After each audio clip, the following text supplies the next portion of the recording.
Hello, അസ്സലാമു അലൈക്കും. ഇപ്പോൾ എന്തൊക്കെയുണ്ട് വിശേഷങ്ങളൊക്കെ? ഞാൻ കിടക്കുകയായിരുന്നു കേട്ടോ. ഇപ്പോഴൊരു ക്ഷീണം പോലെയൊക്കെയാണ് അപ്പോൾ അങ്ങനെ കിടത്തുന്നത് തന്നെയാണ് പണി. പിന്നെ നമ്മളെ വ്യൂസും കാര്യങ്ങളൊക്കെ എവിടെ പോയി എന്നറിയില്ല, എന്തെന്നറിയില്ല. അപ്പോൾ ഒരു റീച്ച് കിട്ടുന്നില്ല. അപ്പോൾ പിന്നെ എനിക്ക് വീഡിയോസ് ചെയ്യാനും മൂഡ് പോയി. പിന്നെ നമുക്കൊരാൾക്ക് എൻ്റെ ഒരു സ്വഭാവം പറയുകയാണെങ്കിൽ, എനിക്ക് എന്തെങ്കിലും ഒരു സന്തോഷമുള്ളൊരു കാര്യം വന്നു കഴിഞ്ഞാൽ അത് എല്ലാവരോടും പറയണം. എൻ്റെ ബാക്കിയുള്ള ആളുകളോട്, എൻ്റെ അടുത്ത ആൾക്കാരോട് എനിക്കത് പറയണം. എൻ്റെ സന്തോഷം അവരെയും കൂടി സന്തോഷമാണല്ലോ എന്ന് വിചാരിച്ചിട്ടാണ് നമ്മുടെ വിഷമങ്ങൾ, എന്തെങ്കിലും ഒരു സന്തോഷമുള്ളൊരു കാര്യം വരുമ്പോൾ എൻ്റെ വിഷമം പറയുന്നതിനേക്കാളും കൂടുതൽ ഞാൻ സന്തോഷമാണ് പറയാം കേട്ടോ. എനിക്ക് എന്തെങ്കിലും ഒരു വിഷമം വന്നു കഴിഞ്ഞാൽ ഞാൻ മൂഡ് ഓഫായി ഇരിക്കുകയുള്ളൂ. അത് എല്ലാവരെയും അറിയിക്കൂല കേട്ടോ, മാക്സിമം ആരെയും അറിയിക്കാതെ നോക്കും. പക്ഷേ എനിക്കൊരു സന്തോഷം വന്നാൽ എനിക്ക് സ്പോട്ടിൽ അത് എല്ലാവരും വിളിച്ചറിയിക്കണം. അങ്ങനെ ഒരു പ്രകൃതമാണ് കേട്ടോ. അപ്പോൾ എന്നെ പോലെയുള്ളവർ പലരും ഉണ്ടാവും.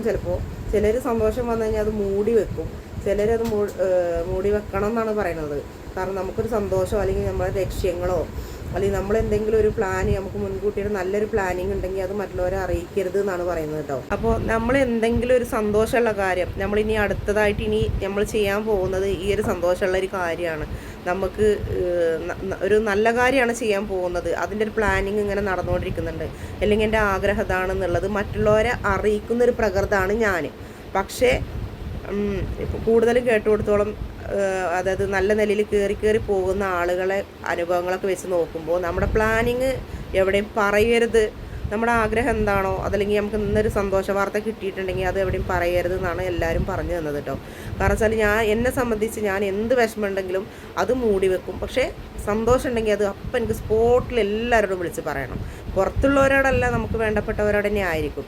പക്ഷേ എന്തുകൊണ്ടോ എൻ്റെ ആ ഒരു സന്തോഷം അവിടെ നിൽക്കുകയും ചെയ്യും. ആ സന്തോഷം വിളിച്ച് പറയുന്നതോടുകൂടി അത് എൻ്റെ ക്ലോസ് ആവും. പിന്നെ എനിക്കവിടെ ആ സന്തോഷം പിന്നെ എനിക്ക് ലഭിക്കുന്നില്ല. അതിപ്പോൾ ഞാൻ 1-2 ആളുകളോടൊക്കെ പറഞ്ഞപ്പോൾ അവരൊക്കെ എനിക്ക് കുറേ അതുപോലെ യൂട്യൂബിൽ കുറേ മോട്ടിവേഷൻ ക്ലാസ്സുകളൊക്കെ കേട്ടപ്പോഴൊക്കെ എനിക്ക് മനസ്സിലായത് ഈ ഒരു കാര്യം കേട്ടോ. അപ്പോൾ ഈ യൂട്യൂബിലാണെങ്കിലും ഒക്കെ നമ്മൾ സെർച്ച് ചെയ്യുമ്പോഴൊക്കെ എനിക്ക് മനസ്സിലായതും ഈ ഒരു കാര്യമാണ് കേട്ടോ. കാരണം വെച്ചാൽ നമ്മുടെ സന്തോഷങ്ങൾ, നമ്മളെ അടുത്ത പ്ലാനിങ്ങൾ, നെക്സ്റ്റ് പ്ലാൻ എന്താണെന്ന് വെച്ചാൽ അത് മറ്റുള്ളവരായിട്ട് ഷെയർ ചെയ്യാതിരിക്കുക. കാരണം നമ്മുടെ സന്തോഷങ്ങൾ മറ്റുള്ളവരെ അറിയിക്കാതിരിക്കുക എന്നുള്ളതാണ് എനിക്ക് തോന്നിയിട്ടുള്ളത്.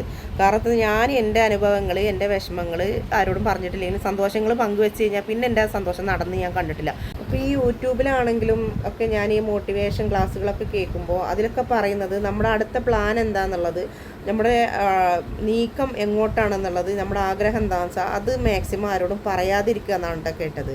മനസ്സിലായത് എനിക്ക്.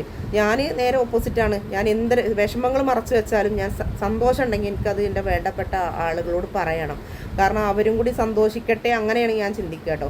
പക്ഷേ അങ്ങനെയുള്ള കാര്യങ്ങൾ മറച്ചു വെക്കണമെന്ന് ഈയിടെ എനിക്ക് മനസ്സിലായി. കാരണം എനിക്ക് 1, 2, 3 അനുഭവങ്ങളല്ല, എൻ്റെ സന്തോഷം ഞാൻ മറ്റുള്ളവരായിട്ട് ഷെയർ ചെയ്ത് കഴിഞ്ഞാൽ പിന്നെ ആ സംഭവം എനിക്ക് നടക്കാറില്ല. അതാണ് സത്യം. അതെന്താണ് അതിൽ കാര്യമായിട്ടുള്ള എന്താണ് സംഭവം എന്ന് എനിക്കറിയില്ല കേട്ടോ. നിങ്ങൾക്ക് അങ്ങനെ എന്തെങ്കിലും അനുഭവം ഉണ്ടെങ്കിൽ ഒന്ന് കമൻറ്റ് ഇടണം കേട്ടോ. നിങ്ങൾക്ക് ആർക്കെങ്കിലും അങ്ങനെ അനുഭവങ്ങളുണ്ടോ? കാരണം നിങ്ങളെ സന്തോഷമുള്ള കാര്യങ്ങൾ നിങ്ങൾ മറ്റുള്ളവർക്ക് എവിടെയെങ്കിലും പോയി പറഞ്ഞാൽ, അല്ലെങ്കിൽ ആരായിട്ടെങ്കിലും ഒന്ന് ഷെയർ ചെയ്ത് കഴിഞ്ഞാൽ ഇപ്പം നിങ്ങൾക്ക് ആ സംഭവം നടക്കാതിരുന്ന എന്തെങ്കിലും സംഭവങ്ങളുണ്ടോ? അതോ മറച്ച് വെച്ച് എന്തെങ്കിലും സന്തോഷം വരുന്നുണ്ടെങ്കിൽ അല്ലെങ്കിൽ വന്നിട്ടുണ്ടെങ്കിൽ അത് മറച്ച് വെച്ച് അത് ഫുള്ളായതിന് ശേഷം മറ്റുള്ളവർ അറിഞ്ഞാലും കുഴപ്പമില്ല. ഇത് ആവുന്നതിനൊരു പകുതി ആകുമ്പോഴേക്കും നമ്മളിങ്ങനെ വരുന്നുണ്ട് കേട്ടോ, ഇങ്ങനെ സംഭവിക്കുന്നുണ്ട് കേട്ടോ എന്ന് പറഞ്ഞിട്ട് അത് മുടക്കം വന്ന സംഭവങ്ങൾ നിങ്ങൾക്ക് ആർക്കെങ്കിലും ഉണ്ടായിട്ടുണ്ടോ? പക്ഷേ എനിക്ക് 1, 2, 3 അല്ല, എനിക്ക് പല കാര്യങ്ങളും ഉണ്ട് കേട്ടോ. നമ്മൾ ആരും എത്ര വല്ല ഇനിയിപ്പോൾ മക്കളോടായാലും ആരോടായാലും നമ്മളിത് കാര്യം നമ്മൾക്കൊരു സന്തോഷ വാർത്ത വരുന്നുണ്ടെങ്കിൽ അത് തുറന്ന് പറയാതിരിക്കുകയായിരിക്കും നല്ലതെന്ന് എനിക്കിപ്പോൾ തോന്നുന്നു. നിങ്ങളെ അഭിപ്രായം ഒന്ന് കമൻറ്റ് ചെയ്യണം കേട്ടോ. എനിക്കിപ്പോൾ 1-2 ആൾക്കാർ പറഞ്ഞ കൂട്ടത്തിൽ അവർ പറഞ്ഞത് ഞാൻ ഇന്ന വിഷയം ഞാൻ മറച്ചു വെച്ചു, അപ്പോൾ അത് വന്നുകൊണ്ടിരിപ്പോൾ എനിക്കറിയാം ഒരാഴ്ച കൊണ്ട് ശരിയാകുമെന്ന് എനിക്കറിയാമായിരുന്നു. പക്ഷേ എനിക്കെൻ്റെ സന്തോഷം കാരണം ഞാനത് മറ്റുള്ളവരോട് പറയാതെ ഞാൻ മാക്സിമം പിടിച്ചു നിന്നു. അത് ഫുള്ളായി എല്ലാം ക്ലിയറായി കൈയ്യക്കട് വന്നതിന് ശേഷമാണ് ഞാനത് മറ്റുള്ളവരായിട്ട് എൻ്റെ തൊട്ടടുത്ത ആളായിട്ട് പോലും ഞാൻ ഷെയർ ചെയ്തത്. അതുവരെ ഞാൻ മിണ്ടിയിരുന്നില്ല എന്നൊക്കെ പറഞ്ഞു. അപ്പോൾ അതേപോലെ തന്നെ നമുക്ക് എനിക്കറിയില്ല, അങ്ങനെ ഒരു സംഭവം പലർക്കും ഉണ്ടായിട്ടുണ്ടാവും. നിങ്ങൾക്കൊക്കെ അങ്ങനെ ഉണ്ടായിട്ടുണ്ടാവും. ഞാൻ ഇങ്ങനെയെല്ലാം എനിക്ക് എന്തൊരു സന്തോഷം ഉണ്ടെങ്കിലും അത് അപ്പം തുറന്നു തരാം. ഇപ്പോൾ ഞാൻ സത്യത്തിൽ ഞാൻ പറഞ്ഞിട്ടുണ്ട്, എനിക്ക് ജനുവരി 1-ാം തീയതി എനിക്കൊരു സന്തോഷം ഉണ്ടായി. ആ സന്തോഷം ഞാൻ ഇതുവരെ ആരോടും പറഞ്ഞിട്ടില്ല. അത് ഇനി ഇൻഷാ അല്ലാഹ് ഞാൻ പറഞ്ഞോളാം. ഇത് ഫുള്ളാവട്ടെ. അത് ഞാൻ വഴിയെ പറഞ്ഞോളാം. പക്ഷേ എനിക്ക് അതന്നെ ഉള്ളൂ. ഇപ്പം ഞാൻ സത്യം പറഞ്ഞാൽ മറച്ചു വെച്ചിട്ടുള്ളൊരു സംഭവം ഒരൊറ്റ വിഷയമുള്ളൂ. അത് ഈ 1-ാം തീയതി എനിക്ക് വന്നൊരു സന്തോഷമാണ്. അത് ഞാൻ മറച്ചു വെച്ചിട്ടുണ്ട്. അത് ഫുള്ളായതിന് ശേഷം അതൊന്ന്, കാരണം വെച്ചാൽ ഒരു കാര്യം നമ്മൾക്ക് ഇങ്ങനെ വന്നുകൊണ്ടിരിക്കുന്നത് അത് ഫുള്ളാകുമ്പോഴാണല്ലോ നമുക്ക് പറയാൻ പറ്റുള്ളൂ, നമുക്കത് ഉറപ്പിക്കാൻ പറ്റുള്ളൂ. അപ്പോൾ ആ ഉറപ്പിക്കുന്ന സിറ്റുവേഷൻ വരുമ്പോൾ ഞങ്ങൾ പറഞ്ഞോളാം. അതുവരെ ഇപ്പോൾ തൽക്കാലം എല്ലാവരും പറഞ്ഞ പോലെ ഒന്ന് മൂടി വെച്ചിരിക്കുകയാണ്. പിന്നെ അതുപോലെ തന്നെ നിങ്ങൾക്ക് ആർക്കെങ്കിലും ഇങ്ങനെ പ്രശ്നം വന്നാൽ പറയണം കേട്ടോ, അങ്ങനെ ഒരു സംഭവം ഉണ്ടോ എന്നുള്ളത്. കാരണം പല ആളുകളും പല ലെവലിലാണ് പറയണത്. ഞാൻ ആരോടും എൻ്റെ വിഷമങ്ങളും പറയാറില്ല, സന്തോഷവും പറയാറില്ല, അങ്ങനെ പറയുന്നവരുണ്ട്. ചിലർ പറയുന്നുണ്ട് എനിക്ക് സന്തോഷങ്ങൾ എന്തെങ്കിലും, എൻ്റെ ഒരു അടുത്ത പ്ലാനിങ് എന്താണെന്നുള്ളത് മറ്റുള്ളവരെ അറിയിക്കാറില്ല. അങ്ങനെ അറിയിച്ചു കഴിഞ്ഞാൽ പിന്നെ അത് മുടക്കം സംഭവിച്ച് എനിക്ക് അനുഭവപ്പെട്ടിട്ടുണ്ട് എന്ന് പറയുന്നവരുണ്ട്. അപ്പോൾ എനിക്കും ഇപ്പം അങ്ങനെയാണ് തോന്നിയത്. കാരണം ഞാൻ എൻ്റെ ഒരു പ്ലാനിങ്, ഞാൻ എന്തെങ്കിലും മനസ്സിൽ ഒരുപാട് ആഗ്രഹിച്ച്, ജീവിതത്തിലൊരാഗ്രഹം എന്താ പറയുക, ആഗ്രഹിച്ച ആഗ്രഹങ്ങളൊന്നും വല്ലാതെ സംഭവിച്ചതായിട്ട് എനിക്ക് ഓർമ്മയില്ല. പക്ഷേ എന്തൊക്കെയോ അങ്ങനെ കഴിഞ്ഞു കൂടി നടന്നു പോണ്. അതങ്ങനെ അതിൽ അൽഹംദുലില്ലാ, അത്രേ ഉള്ളൂ. പിന്നെ ഒരുപാട് ആഗ്രഹങ്ങൾ സ്വപ്നങ്ങൾ ബാക്കിയുണ്ട്, സ്വപ്നങ്ങളൊക്കെ ബാക്കിയുണ്ട്, ഒരുപാട് ആഗ്രഹങ്ങൾ ബാക്കിയുണ്ട്. അതിൻ്റെ ഇടയിൽ ഇങ്ങനൊരു ചെറിയൊരു അസുഖത്തിൻ്റെ പ്രശ്നം കൂടി വന്നപ്പോൾ മാനസികമായിട്ടും വല്ലാത്തൊരവസ്ഥയായി. അപ്പോൾ എനിക്ക് പറയാനുള്ളത്, ആർക്കെങ്കിലും വല്ല സന്തോഷം വരുമ്പോൾ അതിൽ അൽഹംദുലില്ലാ അവരുടെ സന്തോഷം നടത്തി കൊടുക്കുക റബ്ബേ എന്നാണ് പറയേണ്ടത് കേട്ടോ. അല്ലാതെ അവർക്കും അത് ശരിയായ അങ്ങനെ ഒരിക്കലും വിചാരിക്കരുത് കേട്ടോ. ആരെങ്കിലും വിഷമങ്ങളൊക്കെ മാറിയ ഒരു സന്തോഷത്തിൻ്റെ ഒരു കാര്യം എടാ, അല്ലെങ്കിൽ എടി എനിക്ക് ഇങ്ങനൊരു സംഭവം ഉണ്ടായി എന്ന് പറയുമ്പോൾ അൽഹംദുലില്ലാ എന്ന് പറയുന്ന മാത്രമല്ല, നമ്മൾ മനസ്സുകൊണ്ട് ആഗ്രഹിക്കേണ്ടത് അവർക്ക് സന്തോഷം, നമ്മളെപ്പോലെ തന്നെ അവർക്ക് സന്തോഷം കൊടുക്കണം റബ്ബേ. അല്ലെങ്കിൽ ചിലപ്പോൾ അവരെ പോലെ സന്തോഷം ഇല്ലാത്ത ആളായിരിക്കും ഈ കേൾക്കുന്ന ആൾ. അപ്പോൾ അയാളും പറയേണ്ടത് അവരെ പോലെ എനിക്കും സന്തോഷങ്ങളും സമാധാനം തരണേ റബ്ബേ എന്ന് അങ്ങനെ മനസ്സുകൊണ്ടൊന്ന് ആഗ്രഹിക്കുന്നുണ്ട് കേട്ടോ. കാരണം വെച്ചാൽ അവർക്കും അവർക്കും ശരിയായോ, ഇപ്പം നമുക്കും തന്നെ ഉള്ളൂ ഇല്ലാത്ത, അങ്ങനെ ഒരിക്കലും ചിന്തിക്കരുത്. ഞാൻ അങ്ങനെയാണ്. ഇപ്പം നമുക്ക് വീടില്ല, അതായത് വീടുള്ളവരത് കാണുമ്പോൾ എനിക്കൊരു അസൂയില്ല, അൽഹംദുലില്ലാ എനിക്കില്ലാത്ത അവർക്ക് ഉണ്ടായല്ലോ മാഷാ അല്ലാഹ്, അങ്ങനെയാണ് ഞാൻ ചിന്തിക്കൽ കേട്ടോ. സത്യമായിട്ട് ഞാൻ അങ്ങനെയാണ് ചിന്തിക്കല്. എനിക്കൊരാൾക്ക് ഒരു സാധനം ഉണ്ടാവണമെങ്കിൽ ഒരു അസൂയില്ലാത്ത ആളാണ് ഞാൻ. എല്ലാവർക്കും ഉണ്ടാവട്ടെ, എല്ലാവർക്കും സന്തോഷം സമാധാനം, നമ്മൾ കഷ്ടപ്പെടുന്ന പോലെ മറ്റുള്ളവരും കഷ്ടപ്പെടണം എന്ന് ചിന്തിക്കരുത് ഒരിക്കലും. അങ്ങനെയൊക്കെ അങ്ങനെ ഉണ്ട്. ചിലർ അറിയില്ല കണ്ണേറ് തട്ടി, പിന്നെ ചിലർ പറയും കണ്ണേറ് തട്ടി, അതുപോലെ പ്രാക്ക് തട്ടി, അതുകൊണ്ടാണ്. അപ്പോൾ അങ്ങനെയൊക്കെ ഉണ്ട്. അതൊന്നും ഒരിക്കലും അങ്ങനെ ചിന്തിക്കരുത്. പിന്നെ അങ്ങനെ ഒരിക്കലും നമ്മൾ മാനസികമായിട്ട് ഒരാൾക്ക് ഉണ്ടാവുന്നത് കാണുമ്പോൾ അസൂയപ്പെടാനും പാടില്ല. എങ്ങനെയെങ്കിലും ഒരുപാട് കഷ്ടപ്പെടുന്ന വ്യക്തികൾ എങ്ങനെയെങ്കിലും ഒന്ന് രക്ഷപ്പെടുന്ന ഒരു പഴുത് കിട്ടുമ്പോൾ അത് അപ്പം തന്നെ സന്തോഷം കൊണ്ട് നമ്മളോട് വന്നിട്ട് ഷെയർ ചെയ്യും. അപ്പോൾ ഉള്ളിലൊരിക്കലും അവരോടൊരു കുനിഷ്ടത തോന്നരുത്, നന്നായി വരട്ടെ എന്ന് തന്നെ പറയുക. ചിലർക്ക് അങ്ങനെ ഒരു അന്ധവിശ്വാസങ്ങളൊക്കെ ഉണ്ട്. കാരണം വെച്ചാൽ ഞാൻ ആ സന്തോഷം നേരെ ചെന്നിട്ട് അവനോട് പറഞ്ഞു. അപ്പോൾ അവനത് നേരെ എന്താ വിചാരിച്ചതെന്ന് അറിയില്ല. അതിന് ശേഷം പിന്നെ ആ പരിപാടി നടന്നിട്ടില്ല, അത് മുടങ്ങിപ്പോയി, അങ്ങനെയൊക്കെ ചിന്തിക്കുന്നവരുണ്ട്. അപ്പോൾ അങ്ങനെ ചിന്തിച്ചതുകൊണ്ടാണോ അതോ ഇനി ഈ വ്യക്തി എന്തെങ്കിലും വിചാരിച്ചോന്നും അറിയില്ല. കാരണം വെച്ചാൽ അങ്ങനെയൊക്കെ കണ്ണേറ് പ്രാക്ക് അങ്ങനെയൊക്കെ ഉണ്ടെന്നുണ്ടെങ്കിൽ ആ വ്യക്തി ചിലപ്പോൾ ചിന്തിക്കുന്നത് എന്താണെന്ന് നമുക്കറിയാൻ പറ്റില്ല. അതുകൊണ്ടാണ് ഈ സന്തോഷ കാര്യങ്ങൾ നടക്കുന്നുണ്ടെങ്കിൽ അതൊരിക്കലും ആരോടും പറയണ്ട. അത് നടന്നതിന് ശേഷം പിന്നെ ഷെയർ ചെയ്താലും കുഴപ്പമൊന്നുമില്ല. നടക്കുമ്പോഴേക്കും നമ്മൾ പോയി എവിടെയും പറയണ്ട എന്നാണ് എല്ലാവരും ഇപ്പോൾ എനിക്ക് തന്നൊരു ഉപദേശം കേട്ടോ. അപ്പോൾ അതുകൊണ്ട് എല്ലാവർക്കും ഇങ്ങനെ ഒരു അവസ്ഥ ഉണ്ടായിട്ടുണ്ടോ എന്ന് എനിക്കറിയില്ല. ഉണ്ടെങ്കിൽ അതൊക്കെ കാണുന്നവർ കമൻറ്റ് ചെയ്യണം കേട്ടോ. പിന്നെന്താ, ഇന്നലെ ഞാനൊരു വീഡിയോ ഇട്ടിരുന്നു, ഒരു ഷോർട്സ്, എനിക്ക് സുഖമില്ലാത്ത കാര്യം പറഞ്ഞിട്ട്. അപ്പോൾ അതിൽ കുറേ ആളുകൾക്ക് വിഷമമായി എന്നൊക്കെ പറഞ്ഞു. അതിപ്പോൾ ഓരോ യോഗങ്ങളാണ്, പിന്നെ കാര്യപ്പെട്ടൊരു അസുഖമാണെന്നൊന്നും എനിക്ക് കണ്ടുപിടിച്ചിട്ടൊന്നുമില്ല. പക്ഷേ എനിക്ക് അതിന് ചികിത്സക്കും കാര്യങ്ങൾക്കൊക്കെ ഇനി തുടങ്ങണേ ഉള്ളൂ ഞാൻ. ഇൻഷാ അല്ലാഹ് അതിനൊക്കെ അല്ലാഹ് എത്രയും പെട്ടെന്ന് എല്ലാ മാർഗ്ഗങ്ങളൊക്കെ കാണിച്ചു തരട്ടെ. പിന്നെ നിങ്ങളോട് എനിക്ക് പറയാനുള്ളത്, നമ്മൾ ഓരോ ആളുകളും നമ്മൾ യൂട്യൂബ് ചാനൽ തുടങ്ങുന്നത് വരുമാനം ആഗ്രഹിച്ചിട്ട് തന്നെയായിരിക്കും. അപ്പോൾ ഞാനും അതുപോലെ വരുമാനം ആഗ്രഹിച്ചിട്ട് എൻ്റെ പ്രശ്നങ്ങളും കടങ്ങളും സ്വന്തമായിട്ട് വീടില്ലാത്തതെല്ലാം പരിഹരിക്കാൻ വേണ്ടിയിട്ട് തന്നെയാണ് യൂട്യൂബ് ചാനൽ ഞാൻ തുടങ്ങിയത്. അപ്പോൾ മാഷാ അല്ലാഹ് നിങ്ങൾ എല്ലാവരെയും അള്ളാഹുവിൻ്റെ അനുഗ്രഹം കൊണ്ട് എല്ലാവരും എൻ്റെ വീഡിയോസ് കാണാനും എന്നെ സപ്പോർട്ട് ചെയ്യാൻ നിങ്ങൾക്കൊക്കെ തോന്നട്ടെ എന്ന് തന്നെയാണ് എൻ്റെ പ്രാർത്ഥന. അപ്പോൾ മാക്സിമം എല്ലാവരും ഒന്ന് ഷെയർ ചെയ്ത് കൊടുത്തിട്ട് എൻ്റെ വീഡിയോസ് ഒന്ന് കാണാൻ പറയണം കേട്ടോ. പിന്നെ എല്ലാവരും ഒരുപാട് ഇല്ലാത്തവരാരുമില്ല. പിന്നെ ഇപ്പോൾ ദുനിയാവിൽ വിഷമങ്ങളും സങ്കടങ്ങളും ഇല്ലാത്തവരാരുമില്ല. ഇഷ്ടംപോലെ പണവും സൗകര്യങ്ങളും ഉള്ളവർക്ക് അസുഖങ്ങളായിരിക്കും. അസുഖങ്ങളൊന്നും ഇല്ലാത്ത ആളുകൾക്ക് വീടും സ്ഥലമൊന്നും ഉണ്ടാവില്ല, ആകെ പെരുവയിലുള്ള അവസ്ഥയായിരിക്കും. ഇപ്പോൾ വീടും കാര്യങ്ങളും ആരോഗ്യമുള്ളവർക്ക് കടം വന്നിട്ട് മനസ്സമാധാനത്തിൽ കിടന്നുറങ്ങാൻ പറ്റില്ല. അങ്ങനെ പലരും പല പ്രശ്നക്കാരായിരിക്കും. അൽഹംദുലില്ലാ അതിൽ നിന്നൊക്കെ ഒരുപാട് രക്ഷപ്പെട്ട ആൾക്കാരാണ് നമ്മളിപ്പോൾ സ്വന്തമായിട്ട് വീടില്ല, വാടക വീട്ടിലാണെങ്കിലും അൽഹംദുലില്ലാ കുഴപ്പമില്ലാതൊക്കെയാണ് പോണത്. എങ്കിലും മനസ്സമാധാനത്തിന് നല്ല കുറവുണ്ട്. കാരണം നമുക്ക് എന്തിനും വേണ്ടത് സാമ്പത്തികമാണല്ലോ. അപ്പോൾ സാമ്പത്തികം ഉണ്ടെങ്കിൽ തന്നെ നമ്മളെ കടങ്ങളും പ്രശ്നങ്ങളും തീർക്കാനും അതുപോലെ സ്വന്തമായിട്ടൊരു വീട് വാങ്ങാനൊക്കെ. ഇല്ലെങ്കിൽ നമ്മൾ ഒരു കിടപ്പാടം പോലും ഇല്ലെങ്കിൽ നമ്മൾ കൂടപ്പിറപ്പുകളുടെ ഇടയിൽ പോലും നമ്മൾ ഒറ്റപ്പെട്ടു പോകും.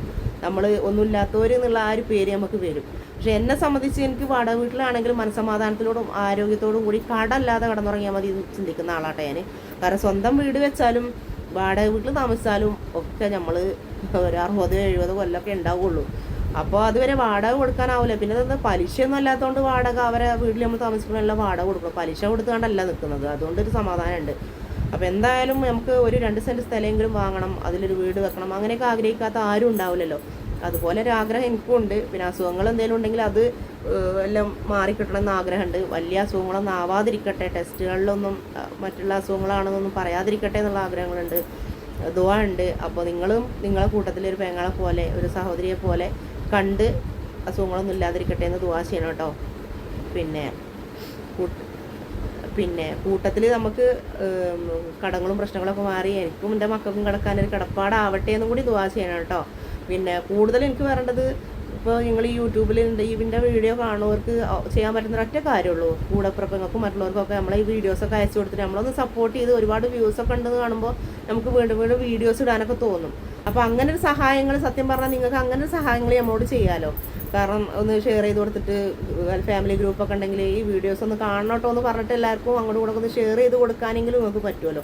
അപ്പോൾ അങ്ങനെയുള്ള സഹായങ്ങളൊക്കെ ചെയ്യണം കേട്ടോ. അതിനും പടച്ചവൻ്റെ ഭാഗത്തു നിന്ന് കൂലി ഉണ്ടാവും കേട്ടോ. അതൊരു സഹായം തന്നെയാണല്ലോ. ഒരു കുടുംബം നിങ്ങളൊരു ഷെയർ കാരണം അല്ലെങ്കിൽ നിങ്ങളൊരു വീഡിയോസ് ഒന്ന് ഓണാക്കി വെക്കണ കാരണം ഒരു കുടുംബം രക്ഷപ്പെടുകയാണെങ്കിൽ അവർക്ക് അതിലൊരു $1 കയറുകയാണെന്നുണ്ടെങ്കിൽ അതിൻ്റെ ഒരു ബർക്കത്ത് റഹ്മത്ത് തന്നെയാണ്. അതൊരു ദാനം കൊടുക്കുന്ന പോലെ തന്നെയാണെന്നാണ് എനിക്ക് തോന്നിയിട്ടുള്ളത് കേട്ടോ. എന്നെ പോലുള്ള ആളുകളൊക്കെ ഒരുപാട് ആളുകൾ ഇതുപോലെ വീഡിയോസ് ഇടുന്നുണ്ട്, എല്ലാവരും കാണണേ എന്ന് പറഞ്ഞ് ഇതാകുമ്പോൾ ഒരുപാട് സ്വത്തും പണവും ഭയങ്കര ബംഗ്ലാവിലൊക്കെ നിന്ന് അടിച്ച് പൊളിച്ച് ജീവിക്കുന്ന ഒരു വ്യക്തിയാണ് പറയുന്നതെങ്കിൽ പിന്നെ അവർക്കിപ്പോൾ പൈസ കിട്ടിയിട്ട് വലിയ കുഴപ്പമൊന്നുമില്ല. കാരണം അത്രയും സാമ്പത്തികം ഉള്ള ആളുകളായിരിക്കും. നമ്മൾ പറഞ്ഞാൽ ഒട്ടും ഇല്ലാത്ത ആളുകളാണ്. അപ്പോൾ നമുക്ക് സഹായിക്കാനൊരു വാപ്പയോ ആങ്ങളാരോ ആരും ഇല്ലാത്ത ഒരാൾ ഇങ്ങനെ 4 മക്കളെയും കൊണ്ടൊക്കെ കഷ്ടപ്പെട്ട് ജീവിക്കുന്ന ഒരു വ്യക്തിയൊക്കെ ആകുമ്പോൾ നമ്മളതൊരു ദാനം കൊടുക്കുന്ന പോലെ തന്നെയാണ്. നിങ്ങളൊരു ഷെയർ അല്ലെങ്കിൽ നിങ്ങളതൊന്ന് മറ്റുള്ളവരായിട്ടൊന്ന് പ്രസ് ചെയ്തിട്ടോ ഒന്ന് കാണണം കേട്ടോ. നമ്മൾ കാരണം ആരെയും രക്ഷപ്പെടുക അതൊരു ദാനം തന്നെയാണെന്നാണ് എൻ്റെ ഒരു അഭിപ്രായം കേട്ടോ. ഞാനന്ന് മസ്റൂറ ഫാത്തിമാനെ കുറിച്ച് ഞാൻ പറഞ്ഞില്ലേ, നമ്മളെ കൊണ്ട് പറ്റുന്ന പെൻസിലാണ് കൊടുക്കാൻ പറ്റുക കൊടുക്കണം. പക്ഷേ അൽഹംദുലില്ലാ അവർ ഒരുപാട് കര കയറി. എന്താ പറയുക, നമ്മളെല്ലാവരും വിചാരിച്ചതിനേക്കാളും കൂടുതൽ അൽഹംദുലില്ലാ നസില അടിപൊളിയായിട്ട് കയറിപ്പോയി. പിന്നെ സ്വന്തമായിട്ട് വീടായി, മക്കൾക്ക് സ്വർണവും കാര്യങ്ങളൊക്കെ ആയി. ഇനി അസുഖങ്ങളൊന്നും ഇല്ലാതെ അവർക്ക് അന്നാന്ന് കിട്ടിയതുകൊണ്ട് ഇനിയിപ്പോൾ തിന്നിട്ടില്ലെങ്കിലും കുഴപ്പമില്ല, മനസ്സമാധാനത്തിൽ ജീവിക്കാനുള്ളത് നസിലാക്കായി കിട്ടി. അത് സന്തോഷമുള്ള കാര്യം തന്നെയാണ്. കാരണം വെച്ചാൽ 3 മക്കളെയും കൊണ്ട് കഷ്ടപ്പെടുന്ന അവസ്ഥയും അതും വാടക വീട്ടിൽ നന്നായി അറിയുന്ന ആളാണ് ഞാൻ. അപ്പോൾ വാടക വീടും ആവുക. അപ്പോൾ നസില വാടക വീട്ടിൽ നിന്ന് ഒഴിവായി സ്വന്തം വീട് വെച്ചു. അൽഹംദുലില്ലാ നല്ലൊരു വീട് വെച്ചിട്ട് മക്കളെയും കൊണ്ട് സന്തോഷമായിട്ടാണ് ഇപ്പോൾ അവർ കഴിയുന്നത്. പിന്നെ അവർക്ക് ഒരുപാട് ആളുകൾ അവരെ കണ്ടറിഞ്ഞ് സഹായിക്കാനുണ്ട്. വിഷമങ്ങൾ ഫുള്ള് ഇപ്പോൾ എല്ലാവർക്കും എന്നെ സംബന്ധിച്ച് എനിക്ക് എൻ്റെ എല്ലാ വിഷമങ്ങളും ഇവിടെ പറയാൻ പറ്റിയൊരവസ്ഥയല്ല. അപ്പോൾ സത്യം പറഞ്ഞാൽ എനിക്ക് എൻ്റെ എല്ലാ വിഷമങ്ങളും ഇവിടെ പറയാൻ പറ്റൂല. ഓരോരുത്തർക്കും ഓരോ പരിമിതികളുണ്ടല്ലോ. എല്ലാ വിഷമങ്ങളും തുറന്ന് പറഞ്ഞ് അങ്ങനെ എനിക്ക് താല്പര്യമില്ല. ഇനിയിപ്പോൾ അങ്ങനെയൊക്കെ പറഞ്ഞാൽ തന്നെ സിമ്പതി പിടിച്ച് പറ്റാൻ വേണ്ടിയിട്ടാണെന്നൊക്കെ പറഞ്ഞിട്ട് ആളുകൾ നമ്മളെ ട്രോളും. അതുകൊണ്ട് അതിനോട് താല്പര്യമില്ല. എല്ലാ വിഷമങ്ങളും സങ്കടങ്ങളൊക്കെ ഒരുപാടുണ്ട്.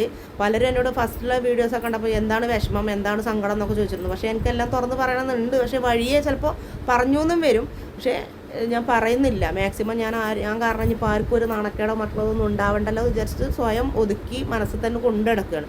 അതുകൊണ്ട് മാക്സിമം ഞാൻ ആരോടും ഒന്നിനും പറയാനോ ഒന്നിനും പോകുന്നില്ല. അപ്പോൾ എനിക്ക് നിങ്ങൾ സഹോദരങ്ങൾക്ക് കുടുംബത്തിനെക്കാട്ടിലും അല്ലെങ്കിൽ നമ്മളെ നാട്ടുകാരെക്കാട്ടിലും കൂടുതലൊരു ഇത് നമ്മളെ വീഡിയോസ് കാണുന്ന സബ്സ്ക്രൈബ്സ് നമ്മളെ കാണുന്ന വ്യൂസാണ് എനിക്ക് ഏറ്റവും കൂടുതൽ എൻ്റെ സഹോദരങ്ങൾ.